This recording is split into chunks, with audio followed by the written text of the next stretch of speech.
Hello दोस्तों, आज हम इस वीडियो में आपको बाबा भैरवनाथ के बारे में विस्तार से बताएंगे। वही एक ऐसे देवता है जो हमारे पाप को नष्ट कर देते हैं। अगर हम सच्ची श्रद्धा से पूजा पाठ या व्रत करें तो भैरव बाबा ही एक ऐसे देवता है। जितने भी हमने अब तक पाप किए होते हैं वो सभी पापों को नष्ट कर देते हैं। ये जानने के लिए आप हमारी वीडियो में लास्ट तक बने रहे। अगर आप नए हैं तो चैनल को लाइक, शेयर एंड सब्सक्राइब जरूर करें। धन्यवाद। और कमेंट में जय भैरवनाथ जरूर लिखें। भैरव बाबा आपके सारी मनोकामनाएं पूर्ण करेंगे। कैसे हुई रुद्रावतार काल भैरव की उत्पत्ति? पढ़े ये पौराणिक कथा। काल भैरव को भगवान शिव का स्वरूप मानते हैं। वे रुद्रावतार कहे जाते हैं। वे शिव के सबसे उग्र रूप हैं। काल भैरव की उत्पत्ति कैसे हुई? काल भैरव जयंती मार्गशीर्ष मास के कृष्ण पक्ष की अष्टमी तिथि मनाते हैं। इस दिन तंत्र मंत्र के देवता काल भैरव की पूजा की जाती है। जो व्यक्ति काल भैरव की पूजा करता है उसे अकाल मृत्यु, रोग, दोष आदि का कोई भय नहीं होता है। काल भैरव को भगवान शिव का स्वरूप मानते हैं। वे रुद्रावतार कहे जाते हैं। वे शिव के सबसे उग्र रूप हैं। काल भैरव की उत्पत्ति कैसे हुई, इसके बारे में बता रहे हैं काशी के ज्योतिषाचार्य चक्रपाणि भट्ट। कैसे हुई काल भैरव की उत्पत्ति? शिव पुराण में काल भैरव को भगवान शंकर का रूप कहा गया है। रुद्र ही भैरव हैं। उनके भय से तो यमराज तक कांपते हैं। ये काल से भी परे होने के कारण महाकाल भैरव कहलाते हैं। स्कंद पुराण में काल भैरव की उत्पत्ति की कथा बताई गई है। पौराणिक कथा के अनुसार एक बार त्रिदेव यानी ब्रह्मा, विष्णु और भगवान शंकर में सर्वश्रेष्ठ को लेकर बहस होने लगी। हर कोई स्वयं को दूसरे से महान और श्रेष्ठ बताता था। जब तीनों में से कोई इस बात का निर्णय नहीं कर पाया कि सर्वश्रेष्ठ कौन है तो ये कार्य ऋषि मुनियों को सौंपा गया। उन सभी ने सोच विचार के बाद भगवान शंकर को सर्वश्रेष्ठ बताया। ऋषि मुनियों की बातों को सुनकर ब्रह्मा जी का एक सिर क्रोध से जलने लगा। वे क्रोध में आकर भगवान शंकर का अपमान करने लगे। इससे भगवान शंकर भी अत्यंत क्रोधित होकर रौद्र रूप में आ गए और उनसे ही उनके रौद्र स्वरूप काल भैरव की उत्पत्ति हुई। काल भैरव ने घमंड में चूर ब्रह्मदेव के जलते हुए सिर को काट दिया। इससे उन पर ब्रह्म हत्या का दोष लग गया। तब भगवान शिव ने उनको सभी तीर्थों का भ्रमण करने का सुझाव दिया। फिर वे वहां से तीर्थ यात्रा पर निकल गए। पृथ्वी पर सभी तीर्थों का भ्रमण करने के बाद काल भैरव शिव की नगरी काशी में पहुंचे। वहां पर वे ब्रह्म हत्या के दोष से मुक्त हो गए। शिव की नगरी काशी काल भैरव को इतनी अच्छी लगी कि वे सदैव के लिए काशी में ही बस गए। भगवान शंकर काशी के राजा हैं और काल भैरव काशी के कोतवाल यानी संरक्षक हैं। आज भी काशी में काल भैरव का मंदिर है। धार्मिक मान्यताओं के अनुसार जो भी व्यक्ति काशी विश्वनाथ मंदिर में पूजा करता है उसे काल भैरव का दर्शन अवश्य करना चाहिए, तभी उसकी पूजा पूर्ण होती है। कालाष्टमी। भगवान काल भैरव, बटुक भैरव और कपाल भैरव की उत्पत्ति कथा। बाबा कपाल भैरव और उनके प्रभाव और कृपा के बारे में जानिए, जिससे कि आप उनकी शक्ति, उनके ऐश्वर्य, उनकी प्रभुता और उनकी उपयोगिता के बारे में जान और समझ सकें। कपाल का शाब्दिक अर्थ खोपड़ी होती है। खोपड़ी न केवल मनुष्यों की अपितु हर प्रकार के जीव की होती है। ये तो हुआ कपाल का सरल सात्विक अर्थ। अब हम बात करते हैं इसके आध्यात्मिक अर्थ और इसकी उपयोगिता की।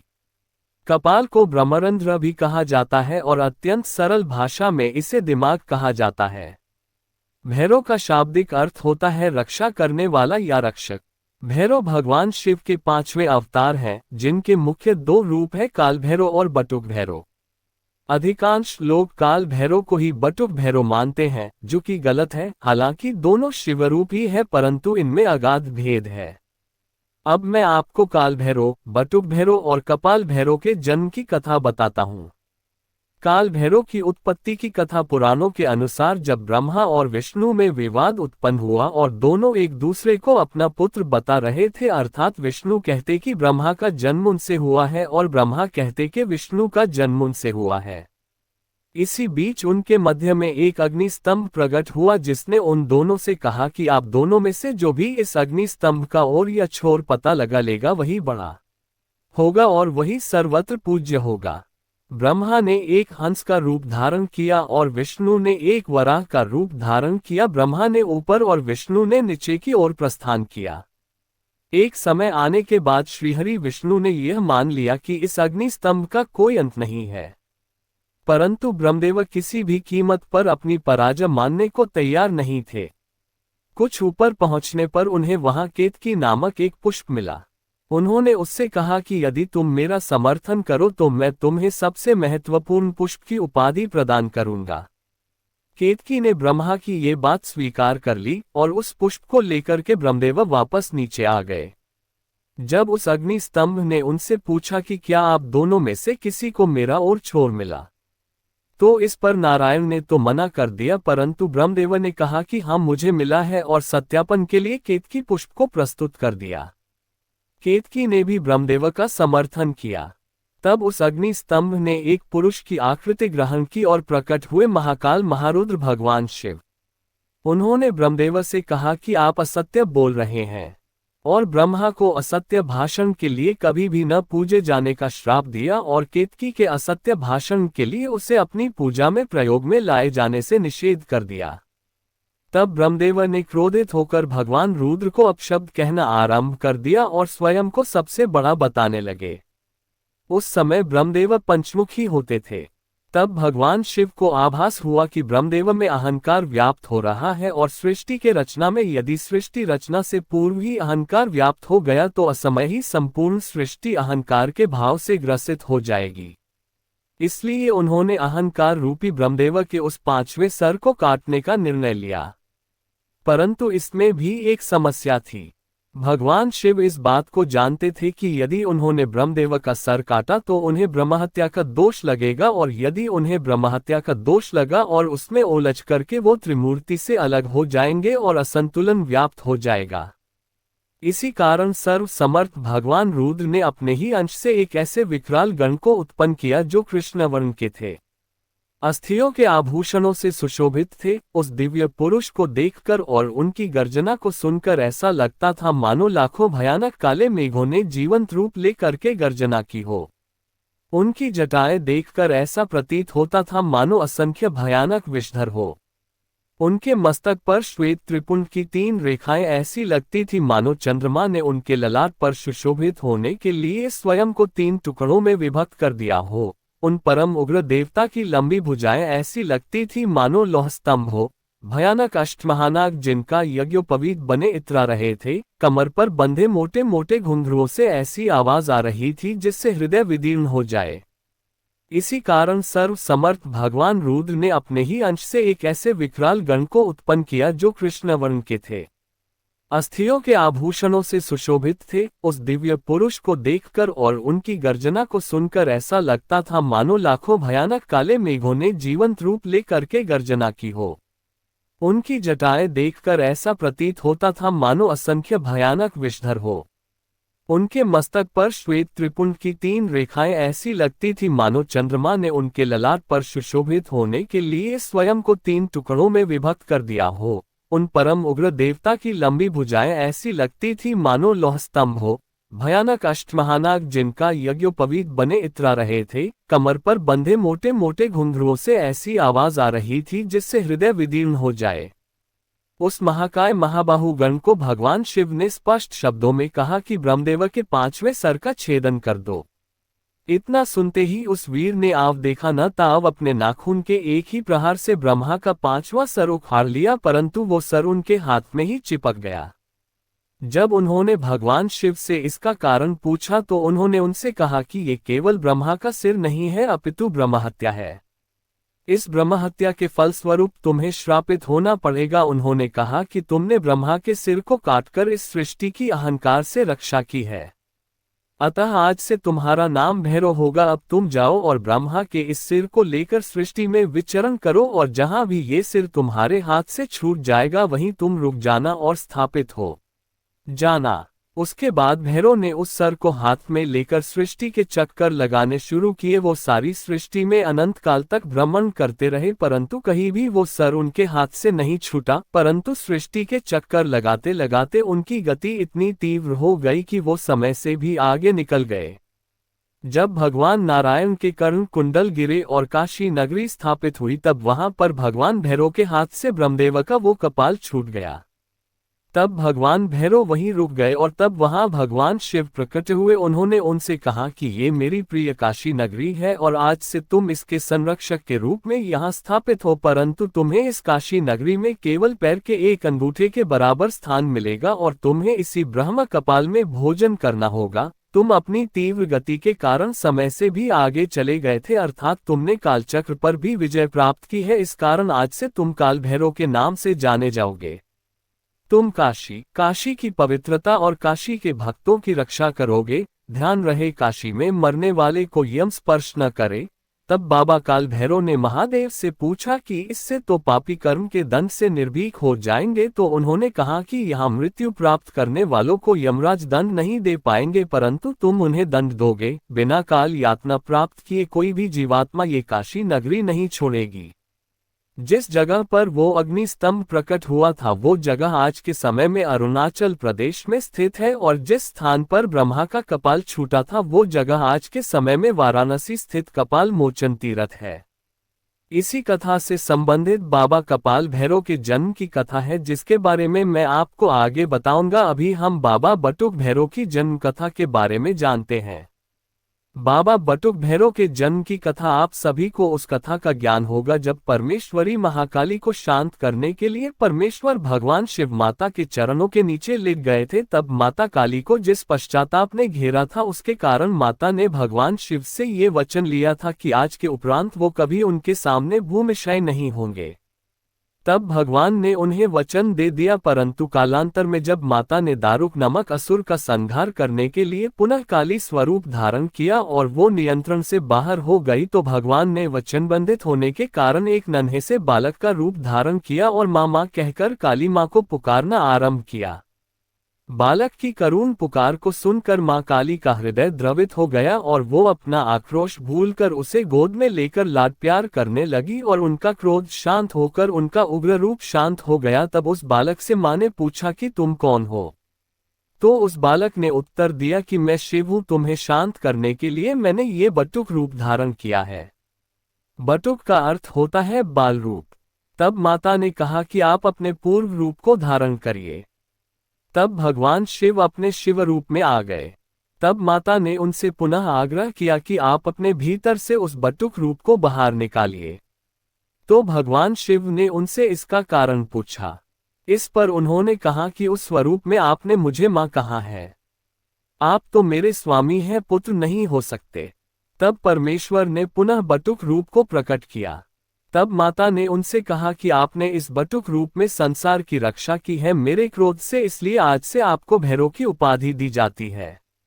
आज से आप बटुक भैरव के रूप में पूजे जाएंगे और मेरे पुत्र के रूप में जाने जाएंगे। बटुक भैरव पापियों के काल है, उनकी उपस्थिति जहां साधकों को सुख का आभास करवाती है, वही वो बालक 5 वर्ष की आयु में भी पापियों का काल है। सोचिए कि जिस बालक ने मां काली के क्रोध को शांत कर दिया, उसके सामने कौन ऐसा है जो अपनी शक्ति दिखाएगा। ये थी बाबा बटुक भैरव की उत्पत्ति की कथा। उपरोक्त वर्णित 2 भैरवों के अलावा कोई भी ऐसे भैरव नहीं है जिनकी उत्पत्ति साक्षात भगवान शिव से हुई हो। रक्षक की भूमिका निभाने के लिए समय समय पर बाबा काल भैरव से ही अन्य सभी भैरवों उपभैरवों की उत्पत्ति हुई है, जिनका मुख्य उद्देश्य माता के विभिन्न रूपों की रक्षा करना ही था। परंतु इन सभी भैरवों में से भी एक भैरव ऐसे हुए जो काल भैरव को सबसे प्रिय है। भगवान काल भैरव ने उन्हें अपने अनुज का स्थान दिया, अपना दंडाधिकारी बनाया, जिनका नाम है कपाल भैरव।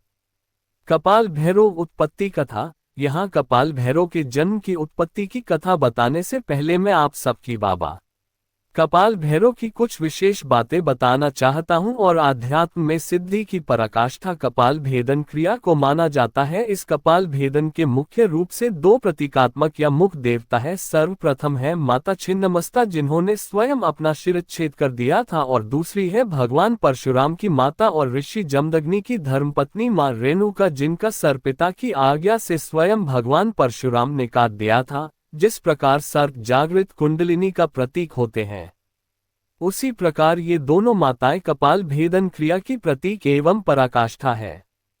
परंतु शास्त्रों के गूढ़ जानकार इस बात को जानते हैं कि इनके अलावा कुछ और देवता भी है जो कपाल के अधिष्ठात्र देवता है, जिनमें प्रथम है माता हिंगलाज। ये 52 शक्तिपीठों में प्रथम है। यहाँ पर माता सती का ब्रह्मरंध्र गिरा था, यानी कि माता सती का कपाल, और दूसरे है बाबा कपाल भैरव जिनकी उत्पत्ति साक्षात ब्रह्मदेव के ब्रह्मकपाल से हुई थी। इन्हीं बाबा कपाल भैरव की कथा अब मैं आपको बताने जा रहा हूं। जैसा कि मैंने काल भैरव के जन्म की कथा सुनते हुए ये बताया था कि कपाल भैरव की कथा इनके अंत से संबंधित है, उसी के आगे से मैं बाबा कपाल भैरव की कथा शुरू कर रहा हूं। जब बाबा काल भैरव को महादेव द्वारा काशी में स्थापित किया गया तो वो ये सोचने लगे कि भगवान ने मुझे दंड देने का कार्य दे तो दिया, परंतु मैं दंड दूंगा कैसे, क्योंकि मुझे कैसे पता चलेगा कि कौन सा व्यक्ति सही है और कौन सा व्यक्ति गलत। तब उनकी नजर पड़ी ब्रह्मकपाल के ऊपर। उनके मन में ये विचार आया कि ब्रह्मदेव के इस सिर के कारण मुझे मेरे पाप का दंड मिला, तो क्यों न एक ऐसे गण की रचना की जाए जो व्यक्ति के अच्छे बुरे का निर्णय कर सके और उनके कर्मों के हिसाब से उसे दंड प्रदान कर सके। तब उन्होंने उस ब्रह्मकपाल का एक हिस्सा तोड़ा और अपनी योग शक्ति से उस कपाल में अपनी कुंडलिनी ऊर्जा को जागृत करके उसे एक जीवंत रूप प्रदान किया। उस कपाल के अंश से जिस गण का प्राकट्य हुआ वो गण अत्यंत भयानक थे, साक्षात दूसरे काल भैरव के सामान ही प्रतीत हो रहे थे। उनके हाथों में जो त्रिशूल था उसमें से विद्युत निकल रही थी, हड्डियों के टकराने का सा उनका अट्टहास था। उनके मस्तक पर तीसरा नेत्र विद्यमान था। परमेश्वर शिव के सामान ही वो सर्पाभूषण धारण किए हुए थे। उनके एक हाथ में कपाल था और दूसरे हाथ में त्रिशूल। भगवान काल भैरव ने उन्हें देखते ही प्रसन्नता से उन्हें अपने हृदय से लगा लिया और उनसे कहा कि तुम ब्रह्मदेव के खंडित कपाल से प्रकट हुए हो और तुम्हारे अंदर मेरे कपाल की ही ऊर्जाएं हैं। अतः आज से तुम्हारा नाम कपाल भैरव होगा। कपालहस्त होने के कारण तुम्हें कपाली भैरव भी कहा जाएगा, और आज से तुम काशी में साक्षात काल भैरव का दंड बनकर मेरे कार्य में मेरी सहायता करोगे। जिस लाट पर ब्रह्मदेव का सर गिरा था तुम उसी लाट पर स्थापित होंगे और तुम्हें लाट भैरव कहा जाएगा, और तुम्हारी पूजा के बाद ही मेरी पूजा होगी।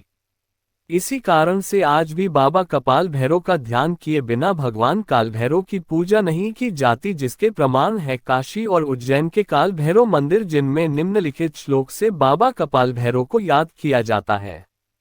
वंदे बालम स्फटिक सदृश कुंभलोल्लास्य विक्रम दिव्याकल्पैफणिमणिमैकिं किनीनु पुरंच दिव्याकार विशदवदन सुप्रसन्न द्विनेत्रम हस्ताद्या व दधानांत्रिशिवमनिभायम वक्रदंड कपालम। काल यानी समय और काल भैरव यानी समय के भय से रक्षा करने वाले बाबा काल भैरव और ब्रह्मदेव के ब्रह्मकपाल से प्रकट होने के कारण बाबा कपाल भैरव त्रिनेत्रधारी और त्रिकालदर्शी देवता है। ये अत्यंत शीघ्र प्रसन्न होने वाले देवता है और बिना साधक का अहित किए हुए ये उसके साथ रहते हैं। इनकी पूजा और साधना करने वाला व्यक्ति सदैव सुखी होता है। भगवान कपाल भैरव कपाल से तत्व के इष्ट देवता है। जैसा कि आप सबको मैंने बताया था कि साधना क्षेत्र में कपाल भेदन क्रिया कितनी आवश्यक है, परंतु लोग इसे जल्दी से सिद्ध नहीं कर पाते, कारण कि उन्हें पता ही नहीं होता कि कपाल भेदन क्या होता है और किस देवता की कृपा से वो कपाल भेदन क्रिया संपन्न कर सकते हैं। कलयुग में 3 देवता ऐसे हैं जिन्हें मुख्य रूप से जागृत माना गया है, जो समस्त कलयुग में मानव कल्याण का भार वहन करते हैं, और वो 3 देवता है भगवान श्री हनुमान, भगवान श्री भैरव और माता श्री महाकाली। जागृत होने के कारण भैरव कम साधना उपासना में भी साधक को फल देते हैं, और बाबा कपाल भैरव के आशीर्वाद से आप कपाल भेदन क्रिया को भी संपन्न कर सकते हैं।